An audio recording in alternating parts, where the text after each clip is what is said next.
BTech first year first semester की mathematics में engineering math 1 में हमारे टॉपिक आपका यूनिट 1 में जो मैट्रिक्स चैप्टर है उसमें एक लेक्चर आपका है नॉन जो हम सिस्टम ऑफ लीनियर इक्वेशंस करते हैं उसमें नॉन होमोजीनियस हम आपको बता चुके हैं। एक क्वेश्चन हमने लास्ट वीडियो में बताया है। ये जो क्वेश्चन है वो होमोजीनियस है। होमोजीनियस किस तरह से समझिएगा, यहाँ पे ये इक्वेशंस दी है बराबर 0 दी है, मतलब क्या हुआ, ये इक्वेशंस किस फॉर्म में है, ax 0। ये जो 0 आता है ये शो करता है कि ये क्या है, होमोजीनियस सेट है इसका इक्वेशंस।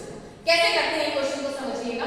इस पूरे सॉल्यूशन जो 3-4 इक्वेशन दी है इनसे हमको वेरिएबल्स निकालने हैं, x1 x2 x3 निकालने हैं। ठीक है, तो स्मार्टली 10 नंबर का क्वेश्चन आता है, ध्यान समझिए। ax बराबर 0, a is the coefficient matrix, क्या होगी 1 2 3 1 3 -1 -5 17 2 3 4 4 a बन गया। x क्या होगा, x1 x2 x3 एंड 0 0 0 0। अब ध्यान दीजिए यहाँ पे सिर्फ x1 x3 लिखा हुआ है, यहाँ पे 0 0 0 लिखेंगे। Got it. चलिए अब इसको बोलते हैं a, इसको बोलते हैं x, ये है 0 नॉन मैट्रिक्स। ओके, अब आपको क्या करना है, मेरे लास्ट वीडियो में देखिएगा कि होमोजेनियस सिस्टम को सॉल्व करने का तरीका हमने क्या बताया है।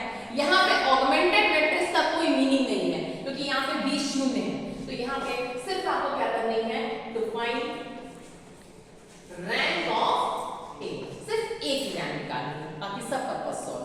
क्यों, होमोजेनियस सिस्टम में जरा याद करिए, रैंक अगर नंबर ऑफ वेरिएबल्स के बराबर आती है तो यूनिक सॉल्यूशन होता है। मैंने आपको बताया यूनिक सॉल्यूशन क्या होता है, ट्रिवियल सॉल्यूशन होता है, और ट्रिवियल सॉल्यूशन क्या होता है, जीरो सॉल्यूशन होता है। मैं 10 बार बताती हूँ, समझा करिए। ठीक, जीरो यूनिक सॉल्यूशन क्या होता है, जीरो सॉल्यूशन। जीरो सॉल्यूशन मतलब x1 x2 x3 तीनों का मान शून्य के बराबर, उसे बोलते हैं ट्रिवियल सॉल्यूशन, और वही होता है यूनिक सॉल्यूशन। कब होगा, जब रैंक समान आए, किसके, क्वेश्चन के अकॉर्डिंग देखिए किसके समान आए, 3 के बराबर। ठीक, और रैंक अगर लेस देन आती है नंबर ऑफ वेरिएबल्स की, तो होता है infinite many solution. Got it, ये बिल्कुल क्लियर होना चाहिए क्रिस्टल। ओके, तो फोकस क्या करना है, सिर्फ एक ही रैंक निकालनी है। तो जरा ए को पकड़ लीजिए, ए को पकड़ा, 1 2 3 1 3 -1 -5 एंड 17 2 3 4 4। फटाफट सोचिए, रैंक निकालने के लिए हमने आपको बताया है एक्लेन फॉर्म में चेंज करते हैं। दिस शुड बी 1 है, हां है, एक प्रॉब्लम सॉल्व हो गई। दूसरा क्या है, यहां 0 यहां 0 यहां 0, ये सब तीनों जगह 0 बताते हैं। किसमें, एक्लेन फॉर्म में। ये हम किसके द्वारा निकाल रहे हैं, एक्लेन फॉर्म के द्वारा निकाल रहे हैं। ठीक है, मेरे वीडियो में फुल आपको मिलेगा एक्लेन फॉर्म से रैंक कैसे निकालिए। अब देखिए ये शून्य कैसे हो सकता है, R2 बराबर, R2 को अगर 2 से मल्टीप्लाई R1 को कर दें, ये 0 कैसे हो सकता है, R3 is equal to R3 minus 3R2, ये 0 कैसे हो सकता है, R4 minus R4 is equal to R4 minus R1। Operation मैंने लगा के यहाँ से लिख दिया कैलकुलेशन करके।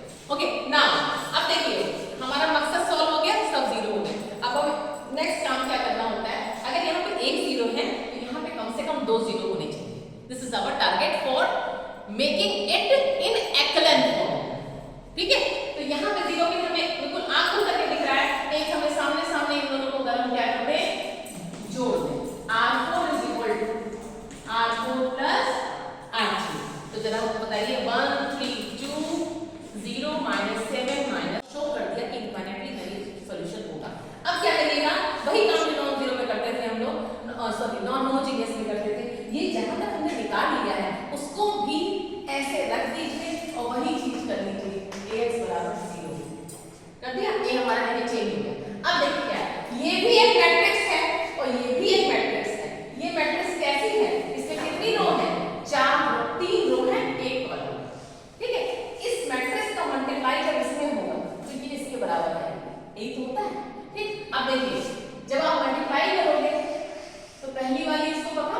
और इन सबसे करोगे तो क्या होगा x1 प्लस 3x2, ऐसे ही तो बनती है ओरिजिनल मैट्रिक्स, यस और नो।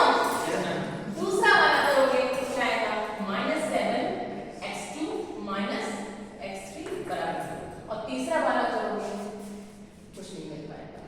यही मेरा ध्यान दीजिएगा, यही पे एक ट्रिक हम बताने जा रहे हैं जो कहीं आपको बुक्स में नहीं मिलेगी, मेरा पढ़ना है इसका। देखिए क्या होता है कि ये करने के बाद जब रैंक कम आ जाए, ठीक, तो क्या करते हैं यहाँ पे सबसे ध्यान से देखिएगा, नंबर ऑफ फ्री वेरिएबल्स की संख्या, नंबर ऑफ फ्री वेरिएबल्स की संख्या है, ठीक, वो क्या होती है नॉन जीरो रो में जो पहला एलिमेंट नॉन जीरो होता है उसको सर्किल कर देते हैं और उसको बोलते हैं ये आपका पाइवट एलिमेंट। ये कहीं बुक में नहीं मिलेगा। फिर दूसरी रो में आएंगे, पहला एलिमेंट ये भी आपका पाइवट एलिमेंट है। पाइवट एलिमेंट मतलब होता है कि ये एलिमेंट आपका ये वेरिएबल फ्री नहीं है। पाइवट एलिमेंट मतलब होता है, पाइवट एलिमेंट मतलब नॉट फ्री, मतलब कि they are certain, they have certain value. अब देखिए कि अब तुम्हें यहाँ नहीं मिलना, तो जरा ध्यान दो, ये कॉलम किसका है x1 का है ना, और ये x2 का।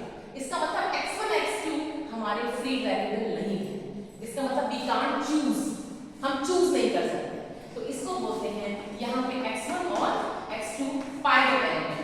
तो फ्री वेरिएबल कौन सा हो गया x2, क्योंकि देखो x3 में कोई भी सर्किल नहीं है। मतलब क्या हुआ कि जब यहाँ तक पहुंच जाओ तो पहली नॉन जीरो रो में पहला नॉन जीरो एलिमेंट लो और उसको सर्किल कर दो, और क्योंकि ये इस रो में इस कॉलम में था इसको बोलेंगे x1 is not free, x2 भी नॉट फ्री। अब फ्री वो बोल क्यों रहे हैं, जरा बात समझो। अगर तुम ये क्वेश्चन लेके बैठे हो तो देखो इससे तुम कहीं भी x1 x2 x3 का मान नहीं निकाल सकते जब तक किसी को मान नहीं मिलते, ठीक। अब किसको माने, इसलिए हमने ये काम किया, तो किसको माने x3 को माने, क्योंकि because x3 is free variable, तो जो फ्री होता है उसको मानते हैं k। ये मेरी ट्रिक है, ठीक, बुक में नहीं मिलेगी तुमको, और इस फंडे से करोगे कोई क्वेश्चन कभी फंसेगा। x3 को मान लिया क्या k, तो -7x2 is equal to k, मतलब x2 इज इक्वल टू क्या आ गया माइनस का k/7 आ गया। अब देखिए x2 का मान, लेकिन क्या करा हमने x3 को हमने फ्री वेरिएबल माना, क्योंकि बिना ये फ्री वेरिएबल माने क्वेश्चन खत्म नहीं, क्योंकि देखो यहाँ पे इनफाइनाइट मेनी सॉल्यूशन आ रहा है। मेनी सॉल्यूशन मतलब होता है k के तुम मेनी वैल्यू रख दो तो तुम्हें मेनी वैल्यू x3 की मिलेगी, और जब x2 x3 पे डिपेंड कर रहा है तो x2 की मेनी वैल्यू मिल गई, और जब x1 डिपेंड कर रहा है क्योंकि k तुमने क्या लिया है फ्री वैल्यू, मतलब कि we are free to choose, we are free to choose. जब फ्री टू चूज होते हैं तो यूनिक सॉल्यूशन नहीं मिलता, तो कैसे मिलता है इनफाइनाइट मेनी सॉल्यूशन मिलता है। Got it. तो इसलिए यहाँ पे हमने सबसे पहले क्या किया, हमने देखा कि कौन सा